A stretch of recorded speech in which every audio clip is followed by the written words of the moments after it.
శ్రీ సచ్చిదానంద సమర్థ సద్గురు సాయి మహారాజ్కి జై. సాయి బిడ్డలందరికీ కూడా సాయినాథుని ఆశీర్వాదాలతో మనం గురుచరిత్ర పారాయణము 35వ అధ్యాయంలో ఉన్నాం కదండి. మరి ఈ స్త్రీలకి ఏ మంత్రోపదేశము లేదని చెప్పి ఆయన చెప్పడము, దానికి తగ్గట్టుగా ఏదైనా వ్రతం అయితే చెప్తాను అని అనడము మనం తెలుసుకున్నాం కదండి. అప్పుడు ఆ విధంగా ఆర్యవర్తములో చిత్రవర్మ అనే రాజు తన ప్రజలను ఎంతో ధర్మంగా పాలిస్తూ ఉండేవాడట. అతడు సంతానము కోసము శివుని పూజించగా ఆయన వరం వల్ల ఒక కుమార్తె జన్మించింది. ఆమెకు సీమంతిని పేరు పెట్టారటండి. సీమంతిని అని పేరు పెట్టుకున్నారట. దైవజ్ఞులు ఆమె జాతకము చూచి ఆమె చిరకాలము సుమంగళిగా సుఖంగా జీవించగలదని చెప్పారట.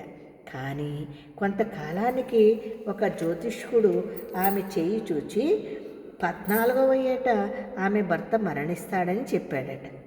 ఆమె వివాహము ప్రసక్తి వచ్చినప్పుడల్లా తల్లిదండ్రులు పడుతున్న మనోవేదన గుర్తించి సీమంతిని ఒకనాడు యజ్ఞవల్క్య మహర్షి భార్య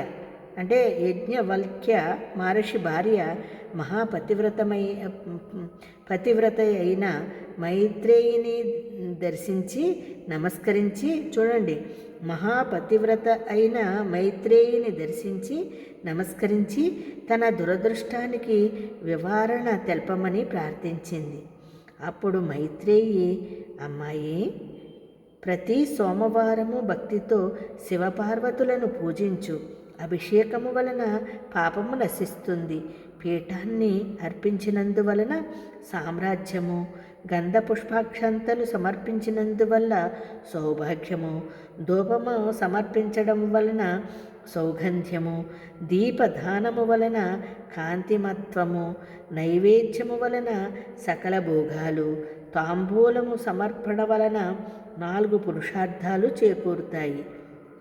జపము వలన అష్టైశ్వర్యాలు, హోమము చేసినందువలన సిరి సంపదలు, స్తోత్రము వలన బహుముఖమైన సమృద్ధి, విప్రులకు భోజనము పెట్టడం వలన సర్వదేవత సంతృప్తి కలుగుతాయట.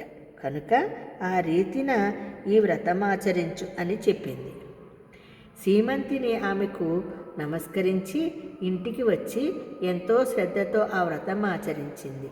ఆమెకు యుక్త వయసు రాగానే ఇంద్రసేన మహిపాలుడి కుమారుడైన చంద్రాంగదుడికిచ్చి వివాహం చేశారటండి. ఇంద్రసేన మహిపాలుడి కుమారుడైన చంద్రాంగదుడికిచ్చి వివాహం చేశారట.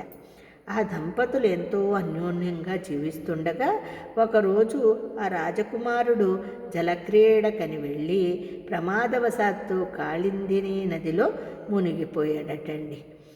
ఎందరూ ఈతగాళ్ళు వెతికినా దొరకలేదట. అది తెలిసి 14 సంవత్సరాలు నిండిన సీమంతిని ప్రాణత్యాగానికి సిద్ధమైనది. కానీ రాజు ఆమెను వారించాడు. బంధువులందరూ నది ఒడ్డుకు చేరి దుఃఖించారు. సీమంతిని తాను వ్రతమాచరించిన కూడా తన భర్తను రక్షించుకోలేనందుకు పార్వతులకు మొరపెట్టుకుని సహగమనము చేయడానికి సిద్ధమైంది. అప్పుడు పురోహితులు శవము కనిపించకుంటే సహగమనము చేయకూడదు, శవము కనిపించకుండా సహగమనము చేయకూడదని, ఇంతకు అతడు మరణించాడో లేదో ఎలా నిశ్చయించగలము, కనుక నీవు వేచి ఉండాలి అని చెప్పాడు.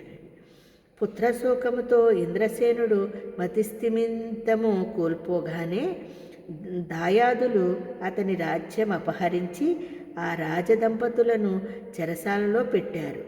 చిత్రవర్మ శాస్త్రానుసారము 1 సంవత్సరము వేచి చూచిన తరువాత తన కుమార్తెకు వైధవ్యం ఇప్పించాలని నిశ్చయించుకున్నాడు.